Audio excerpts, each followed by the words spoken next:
qadrli obunachilarimiz, hozir sizlarga men zo'r narsa ko'rsataman, ko'rib maza qilasizlar. Ya'ni o'sha shaftoliga, bodomga, umuman olganda O'zbekiston sharoitiga, issiqqa, qurg'oqchilikka chidamli eng zo'r payvandaklardan biri shu Garden payvandagini hosilini ko'rsataman. Videoni oxirigacha ko'rib turinglar. Agar ko'rganlar bo'ladigan bo'lsa, shu kommentariyada ha yoki yo'q deb ko'rganman, ko'rmaganman deb yozib qo'yasizlar. Diqqat bilan e'tibor berasizlar. Mana Garden.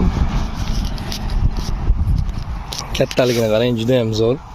4 yoshli Garden mana uni hosili.